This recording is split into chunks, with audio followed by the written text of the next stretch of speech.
चलिए हम लोग एक नेक्स्ट वीडियो के साथ, यानी जो हमारा जो पार्ट 2 है ऑब्जेक्टिव का, उसको आज हम लोग डिस्कस करने वाले हैं। और ये जो हमारे स्टार्ट होने वाला टॉपिक वो है ह्यूमन हेल्थ एंड डिजीज और biodiversity and it's conservation. Total इसमें नंबर ऑफ क्वेश्चन जो है 70 होंगे और इसे हम लोग 20 मिनट के अंदर कंप्लीट करेंगे। तो आप देखेंगे जो पिछला वीडियो था वो 30 मिनट का था और ये वीडियो 50 मिनट का, यानी 20 मिनट का। तो ओवरऑल 50 मिनट हुआ और 50 मिनट में लगभग most of the objective question आपके एग्जाम में आएंगे ही, तो आप इसे अच्छे से देख कर जाएंगे। चलिए हम लोग स्टार्ट करते हैं।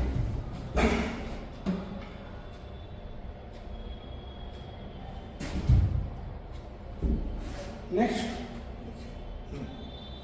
फर्स्ट क्वेश्चन है द टर्म हेल्थ इंक्लूड। देखिए ऑब्जेक्टिव जो है, ये ऑब्जेक्टिव क्वेश्चन तो है ही, साथ में 1 मार्क्स में भी लिखने को आ सकता है व्हाट इज हेल्थ। तो आपको पता होगा हेल्थ क्या होता है, कंप्लीट वेलबींग, मतलब फिजिकली, मेंटली एंड सोशली। तो हेल्थ क्या कहलाता है, physical fitness, mental wellbeing and social wellbeing. ये पूरी तरीके से अगर हम लोग ठीक रहेंगे, मेंटली ठीक रहेंगे, सोशली ठीक रहेंगे और फिजिकली ठीक रहेंगे तो क्या होगा, वो हेल्थी पर्सन कहलाएंगे। Next the severe and fatal malaria is caused by Plasmodium. आप लोगों को पता होगा प्लाज्मोडियम का 3 स्पीसीज था, कौन कौन, Plasmodium vivax, Plasmodium malaria and Plasmodium falciparum. और प्लाज्मोडियम फैल्सीफेरम जो था वो मैलिग्नेंट मलेरिया को कॉज करता है, फैटल मलेरिया को कॉज करता है, आप बोल सकते हो सेरेब्रल मलेरिया। ये क्या होता है, काफी खतरनाक होता है। तो कौन कॉज करता है fatal malaria, Plasmodium falciparum. Typhoid की बात करते हैं, टाइफाइड कैसा डिजीज है, बैक्टीरियल डिजीज, काफी इंपॉर्टेंट है ये। टाइफाइड बैक्टीरियल, और बैक्टीरिया का नाम याद रखिएगा salmonella typhi, salmonella typhi. Next है बाबू टाइफाइड इज कॉज्ड बाय, अभी जस्ट क्वेश्चन याद किया साल्मोनेला, ये भी काफी इंपॉर्टेंट क्वेश्चन है। नेक्स्ट देखेंगे, अब देखिए टाइफाइड से जो क्वेश्चन है, Widal test is used for diagnosis of. Widal test किसके लिए है, टाइफाइड के लिए। तो ओवरऑल टाइफाइड से 3 क्वेश्चन। टाइफाइड कैसा डिसऑर्डर है, बैक्टीरियल डिसऑर्डर। टाइफाइड का जो बैक्टीरिया उसका नाम क्या है, साल्मोनेला टाइफी। टाइफाइड का जो डायग्नोसिस है, जो टेस्ट है, उसको क्या बोलते हैं, Widal test. Next the infectious stage of plasmodium that enter the human body. जो प्लाज्मोडियम का जो इन्फेक्शियस स्टेज है, यानी जो ह्यूमन के लिए हमारे बॉडी को किस स्टेज में एंट्री करता है, स्पोरोजोइट्स। इसका आंसर क्या जाएगा, स्पोरोजोइट्स, बेबी आएगा। Next Widal test is used for diagnosis of, वही क्वेश्चन को रिपीट किया गया। देखिए अगर आप सिर्फ रट के जाओगे Widal test is used to diagnosis of, Widal test is used to diagnosis of, तो आप इसको रखिए कि टाइफाइड हो गया टाइफाइड, बट क्वेश्चन का लैंग्वेज तो चेंज हो रहा है ना, तो आपको अपना कॉमन सेंस लगाना ही होगा। आप रटोगे, रटंत विद्या चलंत नहीं, ठीक है ना। आप लोगों को पता होना चाहिए कि रटिएगा तो चलने वाला नहीं है। Widal test is used to diagnosis क्या है, typhoid. Next antibody that increase in number of during allergy. Allergy के दौरान जो एंटीबॉडी का अमाउंट बढ़ता है वो कौन है बाबू, IgE। आपको 3 एंटीबॉडी के बारे में याद रखना है। IgA किसके लिए बाबू, मदर मिल्क में, फर्स्ट मदर मिल्क, ठीक है। दूसरा IgE किसमें बाबू, एलर्जी। और तीसरा IgG, ये किसमें रिलीज होता है, सॉरी रिलीज नहीं होगा, ये प्लेसेंटा को क्रॉस करके कहां जाएगा, फीटस में। प्लेसेंटा को क्रॉस करके फीटस में जाएगा। नेक्स्ट देखिए ELISA is used to detection of. ELISA जो है किसका डिटेक्शन करता है, एड्स का। AIDS does not spread by, आप लोगों को पता होना चाहिए एड्स का जो सेक्सुअली कॉन्टैक्ट डिजीज है, सेक्सुअली ट्रांसमिटेड डिजीज है, और साथ में ब्लड ट्रांसफ्यूजन से भी होता है। लेकिन किससे नहीं होता है, क्या किसी के साथ हम लोग हैंड शेक करेंगे, किसी एड्स पेशेंट के साथ हैंड शेक करेंगे तो क्या एड्स होगा, बिल्कुल नहीं, हैंड शेकिंग से नहीं होता है। Shape of antibody is like why shape. आप लोगों को पता होगा एंटीबॉडी का जो स्ट्रक्चर था ये वाई शेप में था, और ये एंटीबॉडी का स्ट्रक्चर आप याद करके जाइएगा, ठीक है ना। तो कैसा शेप दिख रहा है आपको, वाई शेप दिख रहा है। Type of immunoglobulin present in cholesterol and mother milk, अभी जस्ट बताए हैं, मदर मिल्क में कौन होता है, IgA। तो ये सब ऐसा क्वेश्चन है जो ह्यूमन हेल्थ एंड डिजीज से तो है ही, साथ में ह्यूमन रिप्रोडक्शन से भी इसका, ह्यूमन रिप्रोडक्शन से बोल सकते हैं कि ह्यूमन रिप्रोडक्शन का क्वेश्चन है। नेक्स्ट बाबू interferon are synthesized in response to. एक बात बताओ, हमारे बॉडी में जो इम्यून रिस्पॉन्सेस थे, वायरल इंफेक्शन में क्या रिलीज हुआ था, इंटरफेरॉन। क्यों जी, ताकि मेरे नेबरिंग सेल को इंफेक्शन ना हो। तो जो वायरल इन्फेक्टेड सेल होते हैं वो क्या करते हैं, इंटरफ्रॉन सिक्रीट करते हैं। किस लिए, ताकि मेरे एडजेसेंट सेल जो है, जो नेबरिंग सेल है, वो बीमार ना पड़े। तो याद रखना, इंटरफ्रॉन हमेशा वायरल इन्फेक्शन में क्या होता है, सिक्रीट होता है। नेक्स्ट बात करते हैं morphine. Morphine is obtain from, आपको पता होगा कि मॉर्फिन जो है डाइएसिटाइलेशन प्रोसेस बताया गया था कि जो पॉपी प्लांट होता है यानी पेपेवर सोमनीफेरम, उसी से क्या ऑब्टेन किया जाता है, मॉर्फिन, जो कि एक पेन किलर है और सीडेटिव भी है। ठीक है, आंसर क्या हो जाएगा, पेपेवर somniferum. Organ immediately affected by alcohol, तुम देखते होगे अल्कोहल पीने के बाद लोगों का चाल बदल जाता है, वो अनबैलेंस हो जाते हैं। और आपको ये पता होना चाहिए बैलेंसिंग के लिए कौन सा ऑर्गन रिस्पॉन्सिबल है, सेरेबेलम। तो जब कोई भी पर्सन अल्कोहल को इंटेक करता है तो उसका जो पहला ऑर्गन इन्फेक्ट होता है वो कौन होता है बाबू, ब्रेन। यानी ब्रेन में कौन, जल्दी से बता दो, cerebellum. Don't confuse between cerebrum and cerebellum. Cerebellum में किसका हिस्सा है, बोलो, हाइंड ब्रेन का, और ये किसका हिस्सा है, फोर ब्रेन है। ये कॉन्सेप्ट क्या हो जाएगा, cerebellum. Which part of poppy, poppy का स्पेलिंग गलत है, ठीक है ना, Which plant of poppy plant is used to obtain drug smack, कौन सा पार्ट को यूज करते हैं, लैटेक्स को। किसको जी, लैटेक्स को यूज करते हैं। आपको पता होगा जो उसका जो बॉल होता है पेपेवर सोमनीफेरम यानी अफीम, उसमें हम लोग कट लगाते हैं, उससे जो लैटेक्स निकलता है उसको हम लोग एक्सट्रैक्ट करते हैं, जमा करके उसे मार्केट में जो करना है करेंगे। ठीक है, नेक्स्ट, लैब प्रोड्यूस एसिड, कौन सा एसिड है, लैक्टिक एसिड। लैब यानी लैक्टिक एसिड बैक्टीरिया तो क्या प्रोड्यूस करेगा, लैक्टिक एसिड ही प्रोड्यूस करेगा। हाँ देखो, ये सीबीएसई के लिए थोड़ा ज्यादा इंपॉर्टेंट हो जाता है कि lactic acid bacteria lactic acid bacteria lactic acid तो प्रोड्यूस करेगा, लेकिन उसके साथ उसका और दो फंक्शन भी है। कौन कौन देखते हैं, lactic acid bacteria present in curd, ये क्या करेगा, check growth of disease causing microbes. जब ये हमारे बॉडी में रहता है तो ये जो डिजीज कॉजिंग माइक्रोब्स है उसको चेक करता है, उसके ग्रोथ को क्या करता है, रोकता है। East is used in obtaining, east से हम लोग क्या बनाते हैं, कर्ड बनाते हैं, बिल्कुल नहीं। चीज देखिए, कर्ड के लिए याद रखिएगा लैक्टिक एसिड बैक्टीरिया, चीज के लिए कौन है, बहुत सारे, प्रोपिनोबैक्टीरियम सैरामानी और Penicillium camemberti, Penicillium roqueforti. Acetic acid, Acetobacter aceti. Ethyl alcohol यानी इथेनॉल, जो कि हम लोग सैक्रोमाइसिस सर्वेसिस से बनाते हैं। Penicillin was discovered by VVI, किसने किया था जी, फ्लेमिंग ने। बेकर इसका साइंटिफिक नेम क्या है, Saccharomyces cerevisiae. Curd has higher nutritional value due to presence of vitamin B12, याद रखना है। 3 पॉइंट बताए। जो लैक्टिक एसिड बैक्टीरिया है वो क्या करता है बाबू, एक तो दूध को दही में कन्वर्ट करता है, पहला पॉइंट। दूसरा, ये डिजीज कॉजिंग माइक्रोब्स को चेक करता है, उनके ग्रोथ को थोड़ा रोकता है। और दूसरा, दूध का विटामिन B12 का क्वालिटी को इनहेंस करता है, यानी न्यूट्रिशन को इनहेंस करेगा। Next, microbes aid in clot buster for myocardial infection, यानी हार्ट अटैक में जो हार्ट अटैक ही बोलेंगे, हार्ट अटैक में मायोकार्डियल इन्फेक्शन में क्या होता है बाबू, जो क्लॉट बनते हैं ब्लड के अंदर उसको जो डिसॉल्व करता है वो कौन करता है, बताओ, आंसर हो जाएगा स्ट्रेप्टोकोकस स्पीशीज। इससे क्या बनाते हैं, स्ट्रेप्टोकाइनेज, जो कि क्लॉट बस्टर का काम करता है। नेक्स्ट, फ्लॉक्स, आपको पता होगा फ्लॉक्स जो है एरेशन टैंक में बन रहा था। ये क्या चीज था, एक जाली था, जालीनुमा स्ट्रक्चर जो बैक्टीरिया और फंगस का था। यहाँ पे लिखा हुआ होगा, हाँ, मेस लाइक माइक्रोबियल मास, मतलब माइक्रोब्स में फंगस और बैक्टीरिया का एक मेस लाइक स्ट्रक्चर थे। नेक्स्ट स्लाइड, क्वेश्चन इसका पीछे ही है ना, देखो। Citric acid is got from, citric acid किससे बनाते हैं, एस्परगिलस नाइगर। इसका ऑप्शन क्या हो जाएगा बच्चा, एस्परगिलस नाइगर। तो citric acid, Aspergillus niger, acetic acid बताओ, Acetobacter aceti, butylic acid, Clostridium butylicum, ठीक है, और लैक्टिक एसिड बैक्टीरिया। नेक्स्ट है बाबू bio fertiliser. Bio fertiliser include कौन है, नाइट्रोजन फिक्सिंग साइनोबैक्टीरिया। आपको पता होना चाहिए कि बायो फर्टिलाइजर के लिए 3 तरह के ऑर्गेनिज्म है यहाँ पे हमारे एनसीईआरटी में, साइनोबैक्टीरिया, दूसरा बाबू नॉर्मल बैक्टीरिया की बात करेंगे, और तीसरा जो है बाबू वो है फंगस। और फंगस में एग्जांपल दिया है माइकोराइजा। माइकोराइजा ये एसोसिएशन है हायर प्लांट रूट के साथ। तो बायो फर्टिलाइजर के तौर पे कौन काम करता है, ऑल ऑफ दी साइनोबैक्टीरिया भी काम कर रहे हैं, बैक्टीरिया भी काम कर रहे हैं, और क्या है वो mycorrhiza.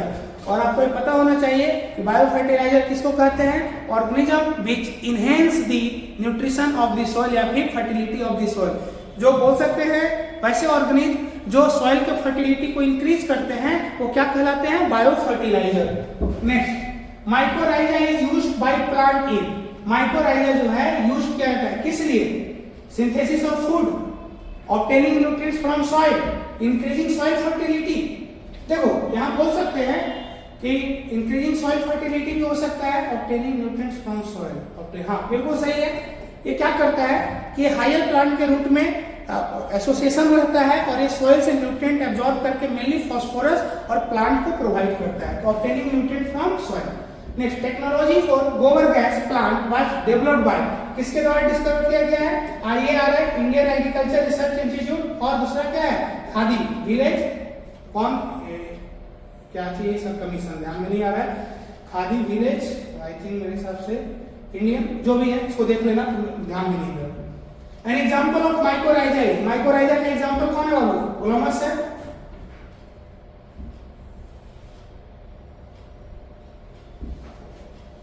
Next, number of restriction enzyme discovered till now, total number of जो रिस्ट्रिक्शन एंजाइम है कितना डिस्कवर हो चुके हैं? आप लोगों को पता होगा over 900।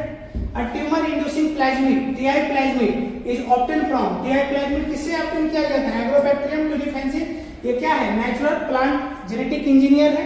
Next, restriction endonuclease are obtained from, किससे obtain किया जाता है? बैक्टीरिया।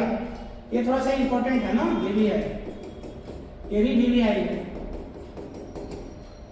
प्लाज्मिड, प्लाज्मिड क्या होता है? बैक्टीरिया में जो एक्स्ट्रा क्रोमोसोमल डीएनए होते हैं उसको हम लोग क्या बोलते हैं? Plasmid. Attack polymerase enzyme is used in PCR is isolated from, ये बहुत इंपॉर्टेंट है, BBI है। जो टैग पॉलीमरेज है, टैग मतलब समझ जाओ, एक टी कैपिटल होगा ना टैग, तो Thermus aquaticus. The correct order of step of polymerase chain reaction, PCR का जो करेक्ट स्टेप है वो कौन है? पहले हम लोग डीनेचुरेशन करते हैं 94 डिग्री सेल्सियस पे, फिर हम लोग एनिलिंग करते हैं, प्राइमर एनिलिंग, प्राइमर को अपलोड करते हैं 3 प्राइम पे, कितने डिग्री पे जी? 54 डिग्री सेल्सियस पे, और थर्ड स्टेप है एक्सटेंशन। तो पहला कौन हो गया जी? बताओ जल्दी से, डीनेचुरेशन, एनिलिंग या प्राइमर एनिलिंग और एक्सटेंशन, ऑप्शन डी, यानी 4। नेक्स्ट है BT toxin is produced in the form of, BT toxin जो प्रोड्यूस होता है वो किस फॉर्म में होता है? क्रिस्टल फॉर्म में। कहीं कहीं वर्ड यूज किया जाता है क्राई प्रोटीन, क्राई का मतलब क्रिस्टल।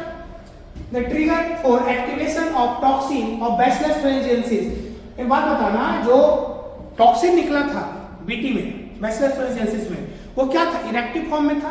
वो एक्टिव कब होगा? जब इंसेक्ट्स के गट में जाएगा। अरे भाई, इंसेक्ट्स के गट में जाने के बाद ये एक्टिव क्यों हो रहा है? क्योंकि उसको वहां पे अल्कलाइन पीएच मिल रहा है। इसका आंसर क्या हो जाएगा? Alkaline pH of gut. The disease root knot of tobacco या फिर brinjal is caused by Meloidogyne incognita, RNA interference, याद कीजिए RNA interference. Next, first genetic modified plant commercially released in India, सबसे पहला जेनेटिकली मॉडिफाइड प्लांट जो India में release किया कौन था जी? BT cotton. Cry gene is obtain from, cry gene किससे ऑब्टेन किया जाता है? बैसिलस thuringiensis, याद रखिएगा BBI। बीटी कॉटन से जितने भी रिलेटेड हैं क्वेश्चन वो सारा को आप टिक कर लीजिएगा, बहुत इंपॉर्टेंट है।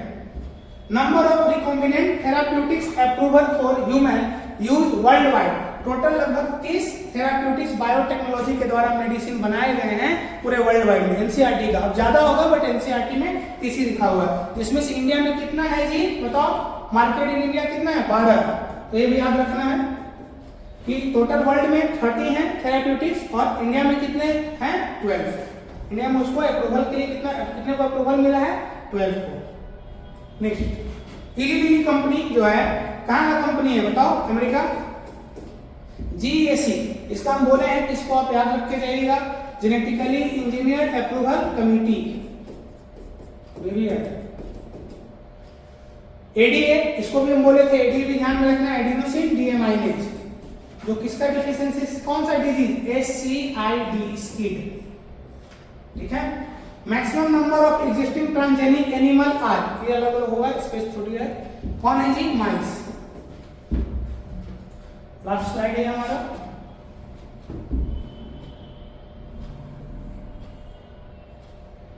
देखिए, लाइकेन जो है वो किसका एसोसिएशन है? एल्गी प्लस फंगस, एल्गी और फंगस का एसोसिएशन है, और कैसा एसोसिएशन है ये याद रखिएगा, सिम्बायोटिक, आगे डिस्कस होगा।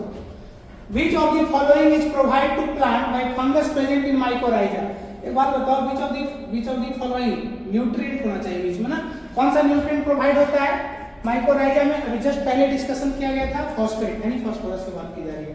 The association between two organism in which one is benefited while the other is neither benefited nor harm, कौन सा है? कॉमेंसलिज्म, एक को फायदा हो रहा है, एक को ना फायदा हो रहा है ना नुकसान हो रहा है। एमेंसलिज्म में क्या होता है, एक को नुकसान, एक को कुछ नहीं। कुछ लोग ऐसे होते हैं जिनको अपना फायदा से मतलब नहीं है, दूसरे का नुकसान होना चाहिए, तो वो एमेंसलिज्म में आएंगे। कॉमेंसलिज्म में कौन आते हैं? जिनको खुद को किसी को फायदा हो रहा है, उनको फर्क नहीं पड़ता है कि उनको लग रहा है कि चलो यार किसी का तो फायदा हो जा रहा है। म्यूचुअलिज्म में ऐसा एसोसिएशन है कि हमको तुमसे फायदा होना चाहिए, तुमको हमसे फायदा होना चाहिए, दोनों एक दूसरे को बेनिफिट प्रोवाइड करेंगे।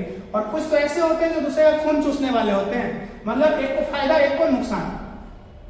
Next, number of ecological age group in a population कितने होते हैं? 3 होते हैं। आपको पता होगा जो ग्राफ बनाया गया था pyramid, pre reproductive age, reproductive age, और उससे ऊपर क्या था बाबू? Post reproductive age.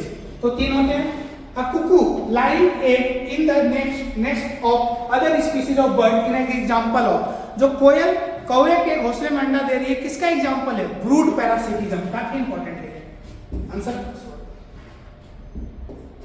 Brood parasitism, BBI।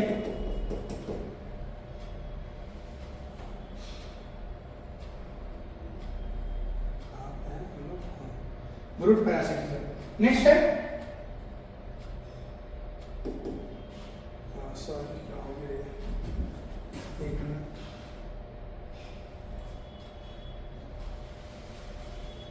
Brood parasitism.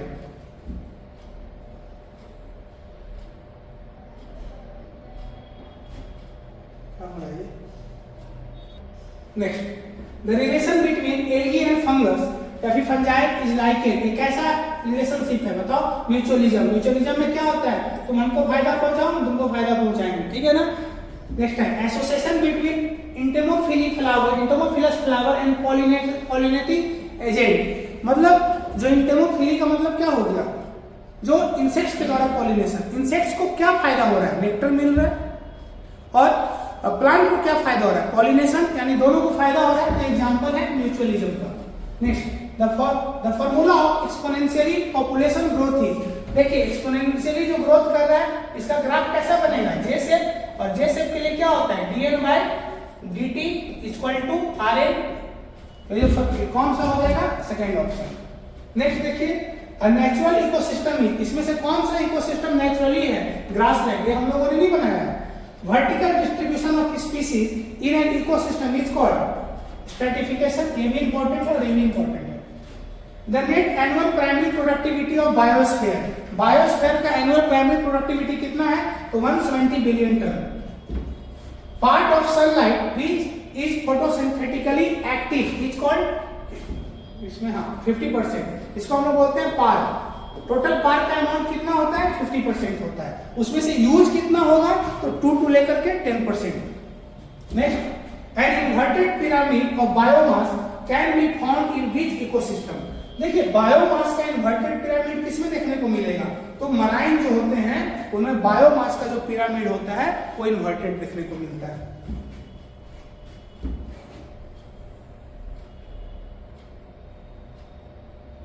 Next, bacteria and fungi is a forest in a forest ecosystem are generally, ये कैसे हैं बताइए? ये डिकम्पोजर्स है। प्रोड्यूसर में तो क्या होंगे? ग्रीन प्लांट जो खुद से खाना बनाएंगे, और जो प्रोड्यूसर वो कंज्यूम करेंगे प्राइमरी कंज्यूमर, जो प्राइमरी वो कंज्यूम करेंगे सेकेंडरी कंज्यूमर, और जो ये सब सारे लोग को डेथ करने के बाद डेड और डिकेइंग से अपना फूड को ऑब्टेन करेंगे वो डिकम्पोजर्स कहलाते हैं, और इनका एक बहुत बड़ा रोल होता है इकोसिस्टम में। Pyramid of energy in an aquatic ecosystem, याद रखना कि एनर्जी का जो पिरामिड होता है वो ऑलवेज क्या होता है बच्चा? Upright, VBI।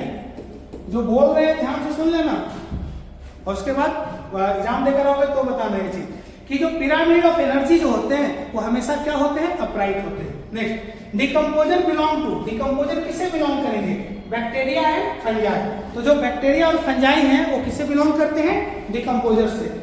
क्या एनिमल जो है डिकम्पोजर्स होंगे? बिल्कुल नहीं। प्लांट डिकम्पोजर्स नहीं आएंगे और इसमें एनिमल है, तो सबसे सटीक ऑप्शन जो है वो है bacteria and fungi. Next, rate of formation of organic matter bye rabbit in a grassland. देखिए जब भी ऑर्गेनिक मैटर किसी प्रोड्यूसर के द्वारा बनेगा तो प्राइमरी क्या कहलाएगा जी, प्राइमरी प्रोडक्टिविटी कहलाता है। और अगर कोई कंज्यूमर उसको बनाता है ऑर्गेनिक मैटर को या फिर बायोमास को, तो उसको सेकेंडरी क्या बोलते हैं, प्रोडक्टिविटी इसका। और जो रैबिट है वो क्या है, कंज्यूमर है, तो कहलाएगा secondary productivity. The term biodiversity coined bye रोजे हैज बीन पॉपुलराइज्ड बाय, किसके द्वारा, एडवर्ड विल्सन। टर्म, एक मिनट रुकिए, टर्म बायोडाइवर्सिटी, टर्म जो बायोडाइवर्सिटी है वो किसके द्वारा दिया गया है, एडवर्ड विल्सन के द्वारा। Next, number of strain of rice found in India. India में कितने तरह का चावल का स्ट्रेन पाया जाता है, लगभग 50,000। Next, who gave the rivet popper hypothesis, किसने दिया था बाबू, पॉल इचलरीच। ये भी ध्यान रखना है, इंपॉर्टेंट है, ये है तो सीबीएसई के पॉइंट ऑफ व्यू से भी ज्यादा इंपॉर्टेंट है।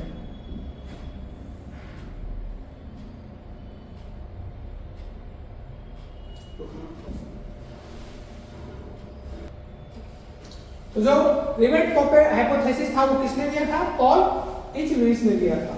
Next, evil quadrat is related to, ये जो इविल क्वाड्रेट है, चार जो है, चार इविल क्वाड्रेट में क्या है, पहला जो है अगर देखा जाए तो हैबिटेट लॉस एंड फ्रेगमेंटेशन, दूसरा किसी का ओवर एक्सप्लॉइटेशन, किसी को बहुत ज्यादा एक्सप्लॉइट करे उससे भी बायोडाइवर्सिटी का क्या होगा, लॉस होगा। तीसरा को एक्सटेंशन, एक ऑर्गेनिज्म को एक्सटेंड करते हैं जो उससे रिलेटेड ऑर्गेनिज्म होते हैं वो भी क्या होते हैं, एक्सटेंट हो जाते हैं। टोटल 3 बता दिए। और चौथा जो है इन्वेजन ऑफ एलियन स्पीसीज, मतलब हम लोग कोई ऐसे स्पीसीज को ले आते हैं जो क्या होता है, थोड़ा सा तगड़ा कॉम्पिटिटर होता है, तो वहां के जो नेटिव स्पीसीज होते हैं उनको एक्सटेंड कर देता है। तो ये चारों जो लॉ है ये किससे रिलेटेड है, लॉसेज ऑफ बायोडाइवर्सिटी, IUCN। ये भी बताया गया, फुल फॉर्म वाले में पोर्शन बताया गया था। IUCN क्या है बताओ, international union for conservation of nature and natural resources. ये है काफी। इंडिया है 2.4% of world land area, but it is share कितना ग्लोबल डाइवर्सिटी शेयर करता है, 8.1। इसीलिए हम लोग इंडिया को मेगा डाइवर्सिटी कंट्री में जानते हैं। The relationship between species richness and area is described on logarithmic scale by, किसे रिप्रेजेंट करते हैं, log s equal to log c plus z log a। इसको हम लोग ऐसे भी लिखते हैं, s equal to c plus a पे पावर z, ठीक है ना। तो इसको हम log के फॉर्म इस फॉर्म में लाएंगे। Which is an example of in Situ conservation. इन सिटू का मतलब क्या होता है कि हम लोग उसको मदर प्लेस पे कंजर्व नहीं कर रहे। अगर कोई ऑर्गेनिज्म एक्सटिंक्ट होने के कगार पे है तो हम लोग उसको वहां से उठा करके लेके चले जाएंगे और एक प्रोटेक्टेड एरिया में रखेंगे, मतलब उसको हम लोग मदर प्लेस पे कंजर्व नहीं करते हैं, उसको दूसरे जगह कंजर्व करते हैं। तो बताओ, सीड बैंक, सेक्रेड ग्रुप, यहाँ जो पवित्र स्थल होते हैं, किसी जगह को हम लोग पवित्र स्थल घोषित कर देते हैं, मतलब वहां से ऑर्गेनिज्म को हटाते नहीं है, उनके अपने मदर प्लेस पे कंजर्व करते हैं। तो सेक्रेड ग्रुप जो है बाबू, ये इन सिटू कंजर्वेशन का एग्जांपल है। नेशनल पार्क इन सिटू कंजर्वेशन का एग्जांपल है। वाइल्ड लाइफ सेंचुरी इन सिटू कंजर्वेशन का एग्जांपल है। बट सीड बैंक, हम लोग सीड को उठाएंगे और वहां पे किसी प्रॉपर जगह पे एक लेबोरेटरी में उसको कंजर्व करते हैं। ये भी एक मेथड ऑफ कंजर्वेशन है और एक ऐसा एग्जांपल है बाबू इन सिटू कंजर्वेशन का है। तो उम्मीद करते हैं कि आपको ये टॉपिक समझ में आया होगा। तो हम लोगों ने इस चैप्टर में, यानी जो total human health and disease से लेकर के बायोडाइवर्सिटी एंड कंजर्वेशन तक हम लोग 75 क्वेश्चन को डिस्कस किए हैं। तो आप इतने सारे क्वेश्चन को ऑब्जेक्टिव में आप देख लीजिएगा एक बार, तो मोस्ट ऑफ द क्वेश्चन इससे आपके मैच करेंगे और आपके एग्जाम्पल के लिए क्या होंगे, काफी हेल्पफुल होंगे। तो उम्मीद करते हैं कि आपको ये वीडियो अच्छा लगा होगा। Thank you.